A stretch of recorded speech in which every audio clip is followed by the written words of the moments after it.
I want to thank Alec and Shaori Reese and Laura and Keith Baston for sending these two Allosaurus toys.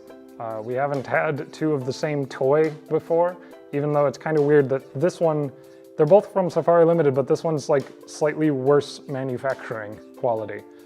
But these do at least look like Allosaurus, which is more than you usually get with toys. We've had more than 20 people request Allosaurus, which is understandable. Allosaurus is an exceedingly popular dinosaur. It is the carnosaur and has been pretty much since its inception. It was an 1877 specimen that Marsh described, actually, as part of the Bone Wars. True to form, Marsh had the barest minimum amount of material necessary to distinguish it as a genus. In fact, he could distinguish it from the other Morrison theropods, but not from other Allosauroids from elsewhere in the world. So we're actually waiting for another specimen from the same type locality to become the neotype, so that we can resolve the issue of what exactly is and is not genus Allosaurus. And because we have known about it for so long, it has entered the popular consciousness as sort of the default theropod. And I think that's a disservice, both to Allosaurus and to other theropods. Because what happens is you wind up diminishing or glossing over the features that make Allosaurus and other carnosaurs unique, and it means that other dinosaurs, other theropods, get painted with the carnosaur brush. You have Ceratosaurus becoming Allosaurus with a nose horn, or Tyrannosaurus being big Allosaurus with binocular vision and 2 fingers on its hands. I've even had people send me in toys that they say are Allosaurus, but really don't have any distinguishing feature that would make them Allosaurus. So this even happens with people who maybe should know better. These were very successful creatures. Their basic carnosaur body plan was unchanged for about 100 million years, so they must have been doing something right as leggy, compact, solidly built theropods. Allosaurus itself is the most common predator in the Morrison Formation, which is a broad swath of Western North America from about 150 million years ago, which is the end of the Jurassic period. At that time, it would have been floodplains with conifer forests 30 meters high around the rivers, with understory of ferns and a scrubland or fern prairie in between them in the wet season, and more like a desert in the dry season, because it was always warm but only seasonally wet. This was an environment in which the food supply was of pretty low quality for much of the year, and that is exactly an environment in which you want to be a large, efficient dinosaur herbivore. This is why we find between 5 and 9 different genera of diplodocid sauropods. So, a predator that specializes in diplodocid sauropods would kind of have it made. Well, not have it made, but at least always have food available. And that might be why Allosaurus outnumbers all other predators in the Morrison and accounts for most of the predator biomass, and is present in all geographic areas of the Morrison. You might say that this toy doesn't look much like a sauropod killer. It looks more like a lizard that learned to run on its hind legs, and you would be right in that assessment. For starters, the head is far too small. I have a lot to say about the head, but let me start with, it is not as heavy as you might expect, given that I just made it bigger. It has extra holes in its skull compared to its peers, and when I say peers, I'm meaning other large-bodied Morrison theropods, which is cumbersome to say, so I'm just going to say peers. And in addition to those holes in the skull, it has hollow chambered vertebrae, so it's supporting an air sac system and possibly an avian-style flow-through lung. It certainly has the Tetanuran advanced ventilation, all of which would help to keep its lungs moist, which is useful if you're in an arid to semi-arid environment. This isn't the first toy we've had with this sort of elephantine skin texture, and it's actually combining that with bigger folds like a Komodo dragon might have. And the Komodo dragon comparison is apt. Their scales do, at least superficially, resemble the tuberculate scales that dinosaurs would have had. I don't know if they're developmentally related to the dinosaur reticula. We have about a square foot of skin impression from a juvenile Allosaurus from the left side of the body, and that shows 2 to 3 millimeter tuberculate scales. That said, it's a little hard to rule out protofeathers for a avitheropod Tetanuran, because we know that some dinosaurs would have protofeathers on one part of their body and not on others. So even though we have some evidence that it would have had scales on part of its body, that doesn't mean that it did or did not have protofeathers elsewhere. So parsimonious to restore it either way currently. But even though at the size this toy is at, portraying 2 to 3 millimeter scales would wind up just looking like asphalt, the more mammalian looking skin wrinkles really not terribly reasonable. This tail should really be wider. We talked last time about the muscles that run from the transverse processes on the tail vertebrae over to the femur to pull the leg back to propel the animal forward, and that means that the tail should be about as wide, if not wider, than the hip bones, and this one is not. The tail should not be this rat-like and whipping about. These are Tetanuran dinosaurs, which literally means stiff tails. All it means is they have these elongated processes on their tail vertebrae that interlock with the previous vertebrae.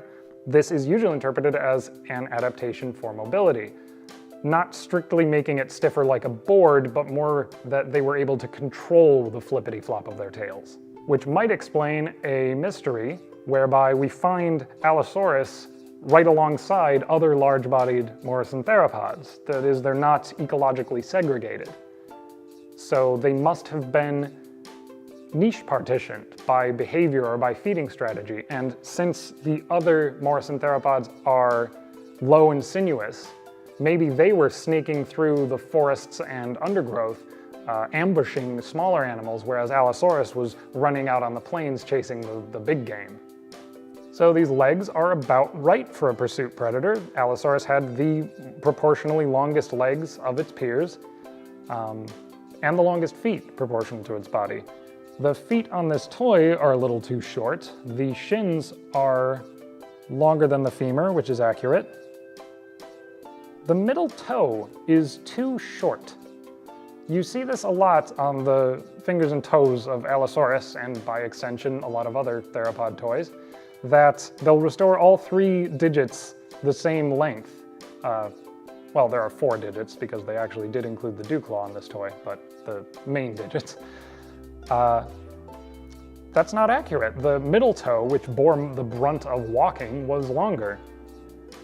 Also, the fingers and toes on this toy are a little skin and bone. This was a 2-ton creature. It would have flesh on its feet to pad it as it walked. I don't really mind the splayed posture that this is exhibiting, because I think it's within the animal's range of motion to spread its legs like this. It's not terribly reasonable, but it seems to be sort of an action pose that it's in. I do mind that it's standing on its tail, which it wouldn't do. Its spine should be roughly parallel to the ground. It might be because we have so many individuals of Allosaurus known, but we have a lot of pathologies on Allosaurus bones. Pathologies are infections, deformities, or injuries, things that happened to the animal's bones while it was alive, and we can tell usually because they started to heal. This is as opposed to damage that happens to the fossil once it's already dead, or even once it's already fossilized, which happens all the time.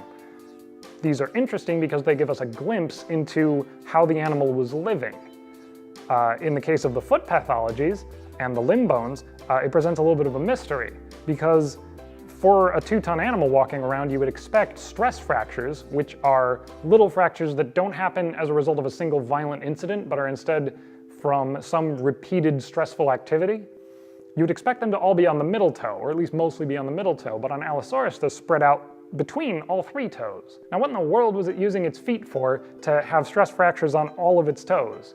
And what was it doing that its peers were not? Think about that for later. The shoulder girdle should be further back and the chest lower. This had a short, stiff torso. It didn't have this, let's stack the pectoral girdle on top of the belly somehow. And I don't think you would even see the shoulder blades through the flesh keeping them in place. This had really thin, strap-like shoulder blades compared to its peers. The arms are too spindly. They kind of look like Grover arms, or maybe a stretched out crocodile. There's a tendency with Allosaurus, because the first thing a child will learn is, Allosaurus is the one with 3 fingers and Tyrannosaurus only has 2. But that doesn't mean that you have to have the fingers splayed as far as physically possible. In a neutral pose, they would be roughly parallel to the forearm and roughly parallel to one another. I do like that its arms are facing one another. This is an animal that couldn't pronate its hands downwards. It was characterized as a combination grasper-clutcher. And the sort of I'm about to hug something pose that it's in might actually be accurate. Those meat hook claws on the ends of its fingers might be used to hold on to prey so that it can use its neck and head to dispatch it. We have more stress fractures on the forelimb bones and also what's called tendon avulsions, which is where a tendon rips off a piece of bone. Ow. So we have evidence that they were holding on to something that would really rather not be held, and doing so regularly. Bet you didn't expect the hugging pose to be accurate. The neck should be about as wide as the head, and it's accurate that it's sharply S-curved. This had the sharpest S-curve among its peers. It had very mobile ball and socket joints as opposed to the flatter joints that you see in like a Tyrannosaur. And it has these wings on the back of its skull called paroccipital processes. And the muscles that attach there give it a powerful ability to move its chin to its chest. This is called ventroflexion. Never play Scrabble with a biologist. So what it's doing is recruiting its powerful neck muscles to push its head downwards through flesh, because it doesn't have that strong of a bite, so it needs to make up for it with its neck. Not that any of that would matter, since this toy probably wouldn't be able to close its mouth. The curve of the jaw is wrong. The jaws wouldn't fit together at all, and the teeth would be in the dentary bone, not the syringular bone. They're going too far back into the mouth. It's really lantern-jawed. The cranium should be higher and the jaw skinnier. And in dorsal view as well, again, I like that it has the horns visible, but this looks in dorsal view kind of like a hadrosaur or something. It's much more wedge-shaped, Allosaurus's head. Allosaurus actually has proportionally rather small teeth. They're kind of like varanid lizard teeth, where they're tiny serrated teeth that would work together to cut flesh with many tiny rips. And if you can't close your jaws to actually get a grip on the flesh you're trying to cut through, you're going to starve to death. When we consider those tiny teeth, I say tiny, but relatively they kind of are compared to like a megalosaurus or something, together with some quirks of the skull, we can learn some interesting things about the animal's ecology. There was a gentleman named Lautenschlager who in 2015 did a study of gape in archosaurs, and that's actually where I got this skull. He put his research materials online on Dryad Digital Repository. And based on various rest angles for the adductor muscles, the jaw closing muscles, he determined that, among other things, Allosaurus would have a ridiculous gape. It was right around 80 degrees of gape. And when you have an animal with a wide gape and small teeth, that means that it's engaging with a larger diameter of prey animal. We talked about this last time with Carnotaurus. We know this because the temporal fenestra is a little bit squished front to back, which means that the jaw closing muscles would be thinner, which allows you to open your mouth wider, but also gives you a less powerful bite, which is why we had the neck muscles being recruited into it. More generally, this skull has the shape it does to absorb maxillary forces. If you look at this skull, it's basically a series of arches. And it was Dr. Rayfield and colleagues that did a finite element analysis on an Allosaurus skull and found that it was uniquely suited to redirecting forces that are acting on the upper tooth row, either to reinforced struts or to joints that would bend.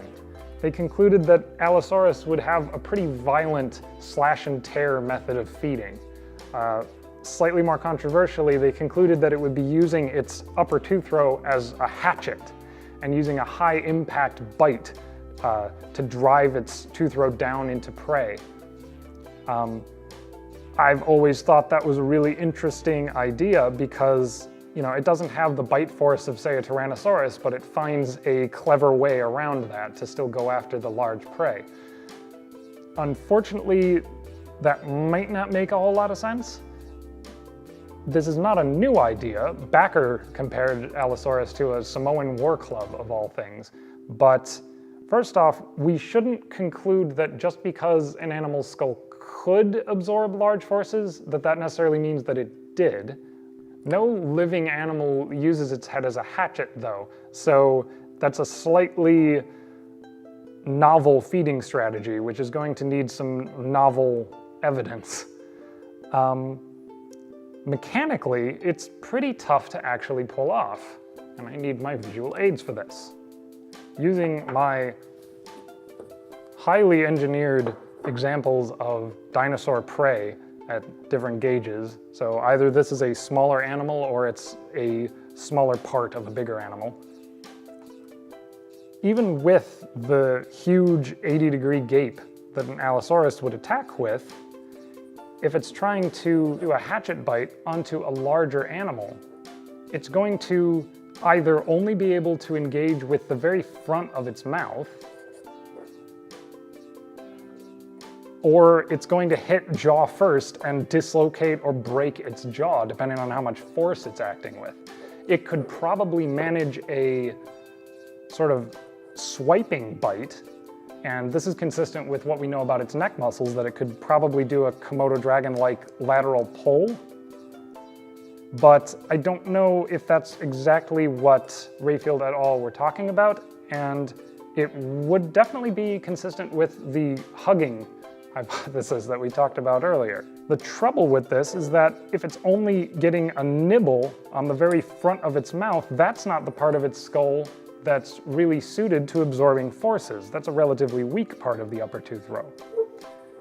So what if it hits a smaller animal or a smaller part of that same large animal? Well, then it fares a little better. It's able to actually engage it with the top of its tooth row, but you run into another problem because those parts of an animal or those animals, if it's coming down onto them, you're going to hit the spine or the hip. You're going to hit bone. And you're probably going to shed teeth. And we do actually find a lot of Allosaurus teeth. It's a fairly common tooth fossil, but if you're going to shed teeth with every prey capture, that's untenable. And I don't want to seem like I'm down on Dr. Rayfield and colleagues. I absolutely support having more numbers and hard science in paleontology. It's just that jump from these are the numbers associated with this bone to this is the behavior that would require, needs to be filtered carefully. And I do wonder if the researchers are mistaken that the hard part about eating a sauropod is killing it. Because even a single sauropod kill is going to yield tons and tons of meat. So I reason that they're going to be spending a lot more energy and a lot more stress processing that kill, defleshing prey. When we put together the strong skull, the pushy neck, and the foot pathologies from earlier, we have a picture of a creature that's expending consistent and considerable energy stripping carcasses, manipulating the carcass with its feet, and pushing against it and pulling with its head almost upside down like a kestrel defleshing prey. It's got bird-like posterior pulling and Komodo dragon-like lateral pulling, and putting all of that pressure on your toes is where we get those stress fractures, and putting your feet into a dinosaur carcass is not the most antiseptic of environments, so that's where we get our infections on the foot. And that makes me wonder whether Allosaurus might have been eating tougher animals than its peers, because a thyreophoran or a diplodocid might have more work associated with it, getting the meat off of it, I mean, than a smaller animal would.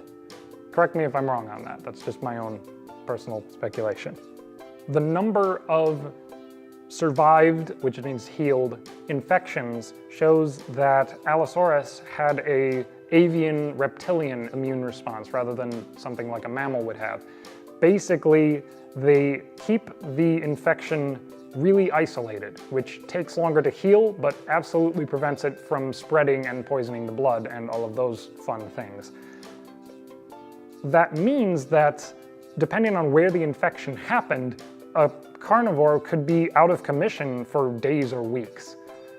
Now, as mesotherms, their metabolic needs might be low enough that they could go without food for a few days, or they could exclusively scavenge during that period, which maybe gets them less food, but it's lower effort food in the first place. Or maybe they had some kind of social safety net. There's been quite a bit written about Allosaurus gregariousness, that is, having social groups of Allosaurus. And it's possible that if an Allosaurus was out of commission, other members of its family or its pack, or whatever you want to call that, would take care of it. I don't know that that idea, which is based on pretty circumstantial evidence, holds up to scrutiny, and I really don't think it holds up to environmental stress. And I have a story to prove that. This is the story of the Cleveland Lloyd Dinosaur Quarry in Utah. 2/3 of the individuals in this bone bed are Allosaurus, and there are as many ideas about what happened there to produce this bone bed as there are publications on the site, pretty much. It's usually been interpreted as a predator trap, like La Brea tar pits, but with mud instead of tar, but that isn't really supported by the taphonomy of the site. I am following Dr. Gates' interpretation that the CLDQ is a drought-induced assemblage. Over the course of years, or possibly decades, there's an ephemeral pond. It fills in the wet season from storm runoff or from rivers flooding, and we know it isn't there every season because there's very scant evidence of crocodiles or turtles, and there's no evidence of fish. So grazing animals, which are normally solitary or in small groups, gather into these large aggregations around the remaining bodies of water once the wet season ends. The Morrison Formation has relatively low population density, low number of individuals, but relatively high diversity. So animals weren't usually forming those huge exclusive herds that you see in the late Cretaceous. But drought puts pressure on these aggregations, and we get these multi-species bone beds. The animals start dying off not directly due to thirst. Rather, having this many herbivores in such a constrained area strips the area of all forage, and the herbivores weaken for want of food. Dinosaurs are uniquely well adapted to arid conditions. For one thing, they excrete very little water, but the sheer volume of food that the giant herbivores take in means that they might not be able to reach another water source. This makes them more susceptible to malnutrition. It makes them fall prey to intraspecific aggression and actual predation. Dinosaur mothers stop laying their eggs. They're more vulnerable to disease, especially with all these rotting carcasses all over the place. There's feces in the water supply probably, which means diseases like botulism become epidemics in the carnivores. So the bottom layer of the quarry is about the same proportion of fauna as the rest of the Morrison. They're dying in the same proportion that they're living. These skeletons lay around the edge of the shrunken pool for months or years. We know this because they were exposed to the air. They dried and they fractured, and they were disarticulated by scavengers and by just other animals trampling the bones. If the rains had returned to normal at this point and the lake had expanded again, we would have a broken up but proportionally representative sample of a normal Morrison ecosystem. but the drought continued, which is awesome if you're a paleontologist, but really sucks if you're an Allosaurus. Competition at the site actually favors Allosaurus. Obviously, if you have weak herbivores, the predators are going to have a good day at first, but they'll quickly run through the available stock. The presence of a bunch of carnivores at the site deters other animals from approaching, and the modest size difference that exists between Allosaurus and other large theropods starts to tell. This cascades until the only animals present at the site are Allosaurus. The upper layer of mudstone at the quarry is exclusively Allosaurus. And there's a relative abundance of immature individuals, which means that the bigger and the stronger and the older individuals are preying on the young. We have cannibalism, which is a sign of extreme environmental stress. At last, the area becomes less arid and the pond becomes a permanent lake. This covers over the mudstone with a limestone layer and preserves it down to us digging it up today. The Morrison was a tough environment at best, and the animals in it barely clung to life at its worst. There's evidence that a lot of the multigeneric bone beds that we find from Morrison were caused by droughts. So the apex predator of this environment, the Allosaurus, must have been a pretty tough animal to be able to thrive as much as it did, which makes it funny to me that then humans come along and find it and call it fragile. Allosaurus is actually one of my favorite dinosaurs. I don't have a favorite dinosaur, but I have like a grouping, and this is definitely in it. So it really bugs me to see all of these generic theropod body with a Komodo dragon head stuck on it toys labeled as Allosaurus. It's so much more than just that one that isn't T-Rex. Thank you for watching Your Dinosaurs Are Wrong. Comment in with anything I may have missed or dinosaurs you'd like me to have on the show. You could send me a toy dinosaur. Our address is in the description. I only ask that you not send in a dinosaur that we have already done, a genus we've already done. And if you need your toy back, please specify that. Go to thegeekgroup.org to find out how you can get involved with our National Science Center and Makerspace here in Grand Rapids, Michigan, and we'll see you next time.